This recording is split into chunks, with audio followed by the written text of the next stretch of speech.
우리 지역의 다양한 이슈와 현안들을 심층적으로 풀어보는 헬로 이슈 토크입니다. 충남도민 모두가 행복한 충남을 위해 인권 증진에 앞장설 제3기 충남 인권지킴이단이 지난 8일 발대식을 갖고 본격적인 활동에 들어갔습니다. 지킴이단은 인권 사각지대를 살피고 인권 충남을 구현하는 중요한 역할을 하게 될 텐데요. 두 분과 자세한 이야기 나눠보겠습니다. 충남인권위원회 이진숙 위원장, 그리고 이행찬 인권지킴이단 나오셨습니다. 안녕하십니까? 안녕하세요. 반갑습니다. 네. 자, 먼저 우여곡절이 좀 많았던 충남 인권조례 얘기를 좀 하지 않을 수가 없을 것 같습니다. 조례가 제정이 됐다가 폐지가 되고 또 재제정되는 과정까지 겹쳤는데 이 내용부터 좀 정리를 한번 해볼까요? 예, 도민 인권 조례라고 하는 것은 도민 모두의 인권을 위한 것인데 이러한 조례가 일부 세력에 의해서 폐지 논란이 일었고 2018년 4월에 충남도 의회에서 폐지 의결을 하였습니다. 그런데 이제 연이어 있었던 6월달 지방선거를 통해서 새롭게 구성된 우리 충남도 의회는 모두의 인권을 보장하는 인권기본조례 반드시 필요하다. 그래서 그전까지는 도민인권조례였는데 이름을 인권기본조례로 바꾸고 10월달에 제정을 새롭게 했습니다. 그래서 현재 이르고 있죠. 충남 인권조례가 되살아나고 지난해 8월 3기 충남인권위원회도 구성이 됐습니다. 현장 활동가 출신으로 위원장에 선출이 돼서 1년 넘게 이렇게 활동을 하고 계신데 1년 좀 되돌아보면 좀 어떠셨는지도 궁금한데요. 어쨌든 코로나19를 빼놓고 얘기할 수가 없습니다. 네, 그렇죠. 코로나19 때문에 사실 본격적으로 저희 위원회가 뭔가를 추진하기가 너무 어려운 상황이었고, 그런데 또 코로나19를 통해서 과연 우리 도민을 위한 인권위원회는 무엇을 해야 할까, 그런 지점에서 코로나19 상황이 초래하는 사회적 약자 또 인권 사각지대의 인권 침해 문제에 대해서 저희가 도와 함께 또 의회의 도움을 받아서 릴레이로 인권 토론회를 좀 3차례에 걸쳐서 개최한 바가 있습니다. 이 결과들을 잘 정리를 해서 실제 도민들의 인권 상황이 개선될 수 있도록 행정에 적극적으로 요청할 계획을 지금 가지고 있습니다. 그렇군요. 자, 최근에 또 도민 인권지킴이단 3기가 구성이 됐는데 이 인권지킴이단 좀 어떤 건지 직접 소개를 좀 해주시겠습니까? 지킴이단은 도민 인권 조례를 잘 지켜내기 위해서 이들의 역할이 있다라고 생각을 하는데요. 3기 그러니까 지킴이단이 그냥 만들어지는 것이 아니라 소정의 교육을 받고 이 교육을 통해서 내가 인권을 좀 더 잘 접근할 수 있고 잘 알 수 있는 계기도 가지고요. 그 과정을 거쳐서 충남에서는 100여 명의 분들이 지원을 하셨다가 이 과정을 거치고 나서 지금 54분 3기에 함께 출범식을 했습니다. 근데 뭐 위원장님 말씀하신 것처럼 올해는 이제 특수한 코로나가 있었잖아요. 이 계기로 워낙 이제 상반기에 출범했어야 하는 것이 미뤄져서 이번 하반기에 이제 출범식을 가졌고요. 지킴이단은 이제 이 조례가 잘 효과를 보기 위해서 도민들의 참여도 촉진하는 것에 이제 활동을 함께 하기도 하고요. 또 하나 이제 개인의 역량으로 뭐 혼자만 움직이는 것이 아니라 도지사의 위촉을 받아서 활동의 영역을 펼치고 있는 것이죠. 그럼 제 선생님이라 부르겠습니다. 이행찬 선생님은 2기도 하셨잖아요. 그럼 임기가 지금 어떻게 되는 거죠? 2년씩이에요. 2년씩이요? 그럼 지금까지 2년 하셨고 지금 또 2년을 더 하시는 거네요. 근데 뭐 저희 같은 경우에는 좀 특수한 경우인 거예요. 2기 때도 폐지가 돼서 활동을 중지하게 되는 사실 2기 때도 이제 공부 모임들도 만드셔서 각 지역에서 강사 초빙하기도 하고 책을 구입해서 이제 책 보기도 하고 인권이 이제 우리 아침에 어느 날 사실은 우리에게 늘 모든 사람이 가지고 있었던 건데 내 것인 줄 모르고 살아왔다고 저희들은 생각 들거든요. 이것이 우리의 것이고 모두의 권리라는 것이 어떤 것부터 우리의 권리지? 라는 것부터 저희들 공부 시작했고요. 좀 더 공부하고 많이들 나누려고 했는데 이제 폐지가 되면서 활동이 중단돼 버린 거죠. 그러면 이렇게 좀 참여하게 된 계기가 좀 있으실까요? 저는 이제 개인적으로는 어떠한 활동의 영역으로 제가 이제 참여를 하면서 이 모든 것들이 어딘가에서는 인권이라고 부르던데 왜 인권이라고 부르는 게 우리 곁에는 없는 거지? 이것이 어디에 있을까라고 생각을 했고, 사실 어느 노동 현장에 그 가족들과 철장 하나를 놓고 이제 정문을 하나를 놓고 분리되어 있었던 그 사업장이 있었어요. 충남에. 그곳에 방문했을 때 왜 이 가족은 떨어져 있어야 하지를 바라보면서 그때 도민 일기 지킴이단들이 우리에게는 치매 사례를 발굴해서 제보할 수 있는 우리의 역할들이 있다. 그게 도지사가 우리를 위촉한 것이다. 그러니 활동하겠다. 그래서 이들에게 무슨 어려움이 있는지 그때 옆에서 바라보고 이거 너무 중요한 것이다. 지킴이단이 봐요. 이런 걸 하내는 것이구나. 저도 함께 참여하고 싶다라는 계기는 사실 그때가 딱 저에게 밀어낸 거죠. 네. 그렇군요. 자, 위원장님, 이렇게 인권 사각지대를 살피기 위해서 다양한 활동을 하고 있는데 그동안의 운영 성과도 있었는지 궁금한데요. 인권위원회의 운영 성과를 물어보시는 거라면 위원회가 가진 성격상 집행력을 갖고 있는 조직이 아니고 도에서 인권 행정을 진행함에 있어서 심의와 자문을 요청하는 기구예요. 그렇다 그러면 인권위원회는 행정이 요청하는 안건에 대해서 심의를 해주는 것인데 거기에 국한되지 않고 지금 우리가 국가인권위원회가 있지 않습니까? 국가인권위원회는 입법, 행정, 사법에 속하지 않은 독립적인 기구예요. 독립성이 담보되지 않는다면 예를 들면 상급자에 의한 인권 침해라든지 이런 문제를 해결할 수가 없기 때문에 독립성을 가지고 실제 인권 상담, 조사, 권리구제 사업들을 해주고 있는데요. 우리 충남인권위원회는 그럴 수 있는 기능이 아직 없다. 그러고 그럼에도 불구하고 저희가 인권위원회가 도민의 인권을 가장 최전선에서 지켜야 한다는 생각 때문에 가급적이면 충남도의 모든 행정이 인권에 기반해서 도민의 인권을 존중하는 방식으로 집행되고 있는지를 살피는 인권 영향 평가, 그리고 인권 시책 점검을 하는 토론회, 그리고 아까 말씀드린 그 코로나19 상황에 취약지대에 있는 사람들의 인권은 어떤지를 살피고 정책 대안을 제시하는 역할, 이런 것들을 지금 주로 하고 있습니다.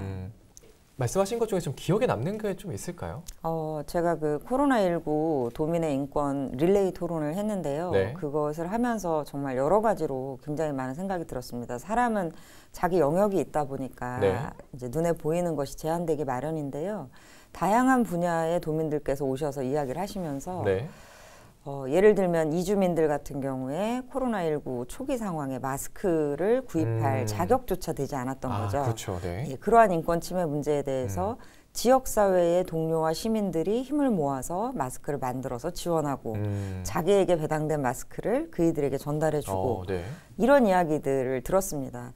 아름답고 좋은 이야기인데 그것에 그치지 않고 사실은 자격을 묻지 않고 사람이라면 누구나 위험 상황일 때 도움을 받을 수 있도록 안전할 수 있도록 상황을 바꿔나가는 것 이런 것이 우리에게 필요하지 않느냐. 그래서 한 걸음 더 나간 이야기가 우리 도민인권선언에 보면 국적이나 이것에 대한 차별을 두지 않는다고 되어 있으니 이주민들이 위기 상황에 놓여 있을 때 재난 상황에 놓여 있을 때 다른 도민들과 마찬가지로 차별 없이 재난 지원을 추진해야 되지 않느냐 이런 정책 대안이 나왔습니다. 저는 이러한 이야기들을 우리가 행정에 이야기할 수 있고 도민들과 나눌 수 있다는 거 굉장히 중요한 지점이라고 생각합니다. 그렇군요. 자, 선생님 그러면 이 구체적으로 좀 인권 지킴이다 어떤 활동을 하게 되는지 직접 말씀 좀 해주시겠습니까? 인권 조례에 도민들은 인권 교육을 받을 수 있게 되어 있고요. 그 인권 교육이 잘 진행되고 있는지 교육의 내용은 어떠한지 저희가 이제 지킴이들이 이러한 교육이 필요할 것 같고 이러한 내용을 함께 했으면 좋겠고 또 하나 이러한 교육들이 강사들이 잘 진행되고 있는지 모니터링도 하고 이런 것도 함께 하고 있고요. 또 하나 인권 실태 조사에 대한 의견도 제시하게 되고요. 또 뭐 주요 인권 정책에 대한 모니터링을 인권위원뿐만 아니라 지킴이단에서도 함께 참여하고 있고요. 인권 침해, 차별 이런 것들을 이제 발굴해서 제보하고 이것에 대한 어떻게 시정되었으면 좋겠는지를 함께 의견들을 나누기도 하지요. 자, 그러면 이렇게 지금 2기에 이어서 3기까지 하고 계신데 또 이런 활동을 꼭 하고 싶었다 좀 이런 것들이 있을까요? 저는 홍보에 대한 걸 좀 더 했으면 좋겠다라는 생각 많이 하고요. 역시 이제 그 교육에 대한 건 더 절실하고요. 지킴이단부터 많은 교육들이 인권은 그런 것 같아요. 아까도 말씀드린 당연하다라고 생각했던 것들을 우리가 너무 모르고 살아왔고 근데 어디까지 인권이라는 거야? 저는 나의 권리야 모두에게 있는 거야 너만 있는 게 아니라라는 걸 안내를 하기 위해서라도 버스 정류장이든 뭐 버스 안이든 아니면 이런 방송을 통해서도 홍보라도 제대로 좀 이루어져서 모두가 아 이런 게 우리 지역에도 있었고 이게 남의 것이 아니라 나의 것이구나를 알리는 시발부터 좀 저는 시작됐으면 좋겠거든요. 그러면 2기가 좀 조례를 지키는 거였다면 이번 3기는 좀 알리는 홍보? 예. 알겠습니다. 자, 위원장님 그러면 인권 지킴이란 좀 실효성 있는 활동을 위해서는 뭐 행정과 인권위원회 역할도 굉장히 중요할 것 같은데 네. 운영 방향과 또 보완할 부분들은 좀 어떤 것들이 있을까요? 인권지킴이단이 역할을 제대로 하기 위해서는 무슨 역할을 해야 하는지를 지킴이단들이 정확하게 잘 알아야 하는 게 일단 기본적으로 필요합니다. 네. 그래서 지킴이단으로서 인권에 대한 기본적인 이해, 그리고 어떻게 인권을 증진할 것인가 이런 것들에 대한 교육이 일단 제공이 돼야 될 것이고요. 네.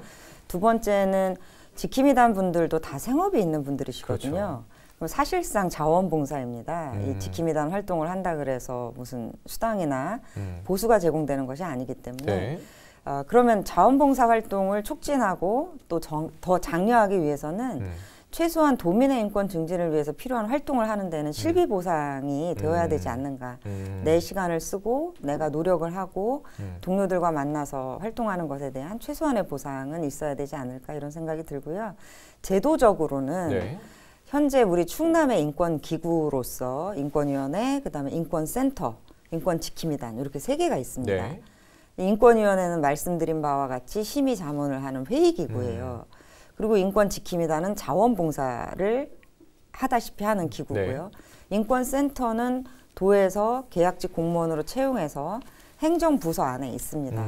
이 인권센터는 권리구제와 조사 상담들을 다 할 수가 있는데요. 네. 이 3개의 인권기구가 유기적으로 연결되어서 서로 시너지가 날 수 있도록 협력하고 강화하는 것이 정말 필요하다고 생각합니다. 그러기 위해서는 현재 조례가 미진한 부분이 좀 있습니다. 네. 그래서 이런 조례를 좀 개정을 해야 할 것이고요. 그리고 말씀드린 것처럼 인권 문제는 상하 관계에 갇혀서는 권력 관계에 갇혀서는 정말 해결이 안 됩니다. 네. 그렇기 때문에 독립적인 인권 기구로 충남인권위원회가 자기 역할을 할 수 있도록 조례가 좀 개정되고 인권위원회를 중심으로 인권센터, 인권지킴이단이 서로 상호 연대하고 협력해가면서 도민의 인권을 위한 활동들을 좀 진행할 수 있도록 의원님들께 좀 부탁드립니다. 알겠습니다. 네. 자, 그럼 이 인권 지킴이단의 활동에 좀 임하는 각오나 뭐 계획이 좀 있다면 궁금한데요. 네, 저는 그 루즈벨트 여사가 말했던 이야기를 참 좋아해요. 인권의 일상화. 네. 인권의 일상화는 가까운 곳에서부터 작은, 그러니까 눈에 보이지 않는 작은 곳에서 발생하는 것들을 무시하고 지내면 그건 인권의 일상화가 아니다. 그곳에서부터 지켜져야 되는 것이다라는 말을 개인적으로 참 좋아하는데요. 네. 그래서 인권 지킴이로서 정책들을 인권위원들과 함께 만들어내고, 아까 이제 위원장님 말씀하신 것처럼 센터에서 하는 일, 위원들이 하는 일, 지킴이단이면, 지킴이단은 정말 각 지역에서 지금 이제 54분의 지킴이들이 있는데요. 이 네. 지킴이들이 각 지역별로 계시거든요. 천안, 아산, 보령 뭐 이렇게 막 다 나눠 계신데, 각 지역에서 정말 보이지 않는 인권은 소외계층들로부터 약간 사각에 우리가 이제 정말 그 흔히들 이야기하는 변두리라는 곳, 작은 곳, 이곳에서 훨씬 더 많이 벌어지고 있거든요. 네. 침해 사례들은. 그래서 그곳들을 우리들의 눈으로, 인권의 눈으로 바라봐서 하나씩 하나씩 찾아가고 함께 연대하는 작업을 저희들은 꼭 해내고 싶습니다. 그렇군요.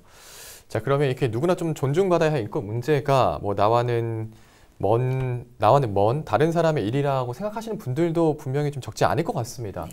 지역사회의 인권 존중 문화 확산을 위해서 좀 어떤 노력들이 좀 필요할까요? 그러니까 언제든 내가 가해자가 될 수 있다라는 생각들을 해야 된다고 봐요. 인권 가장 기본의 역지사지라는 거. 나는 이제 내가 행하는 말투, 우리는 내가 가해자, 내가 왜 가해자야라고 하지만 내가 어떤 말을 하고 내가 어떤 행동을 하는지 우린 잘 나도 모르고 모르는, 네. 지나가게 되는 거죠. 이 말이 상대에게 상처였다는 거야? 그렇게 잘 지내지 못하는데 사실 인권 활동 굉장히 어려운 거라고들 하거든요. 저도 그랬어요. 이렇게 어려운 거면 못할 것 같아요. 그런데 이 어려운 것이 생각해보면 누구를 우리 몸에 너무나 이제 체화됐던 것들이 잘못돼 있던 것들은 알아차리는 게 너무 중요하고 어려운 거라고 생각하는 순간 이제 또 다시 뒤돌아서 생각해 보면 그게 바로 인권인 거지. 그러니까 나만이 아니라 누군가 존중해주고 쉬운 건 아니야. 하지만 이 쉽지 않은 것들을 하나하나 지켜나가면 어렵지 않게 그것이 다시 일상화가 되겠죠. 네. 네.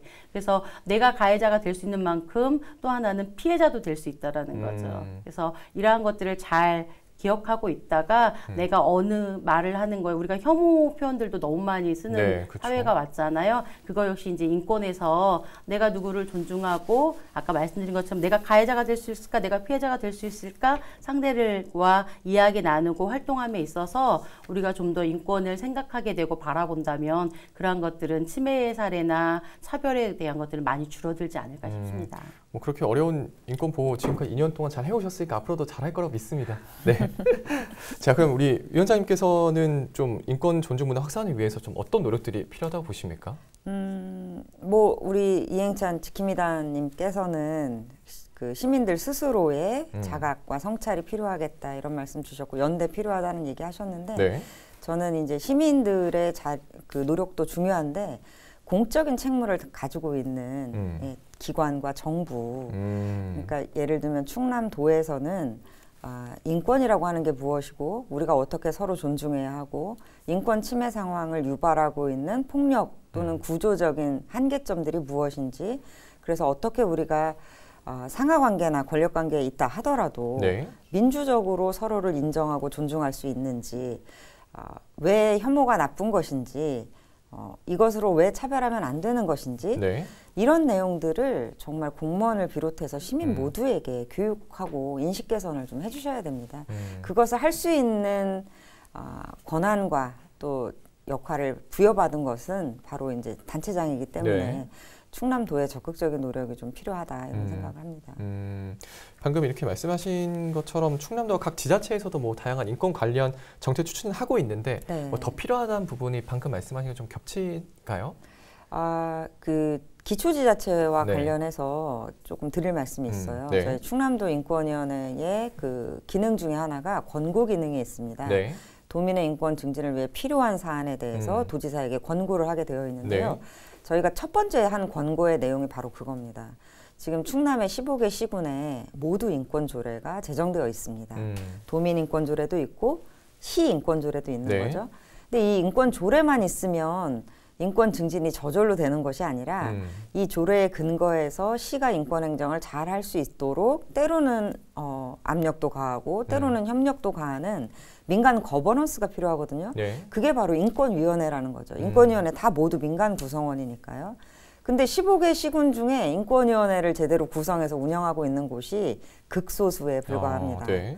그러면 이것은 사실 기초단체, 자치단체인 시군이 시민들이 살아가는 근거지인데 이 근거지의 인권을 이야기하고 확산시킬 수 있는 인권위원회, 또 인권센터 이런 것들이 없다면 말로만 있는 거죠, 인권이. 네. 그래서 이것은 시군 자치단체장들의 노력이 정말 필요하고 그것을 할 수 있도록 저희가 도지사께 권고를 드렸습니다만 네. 현재까지 아직 뚜렷한 성과는 보이고 있지 않아요. 그래서 올해 12월 10일이 지금 세계인권선언 기념일이거든요. 네. 그래서 그때 즈음해서 다시 한번 이 권고대로 기초시군이 얼마나 시민들의 인권을 위해서 노력해 왔는지를 저희가 점검할 예정입니다.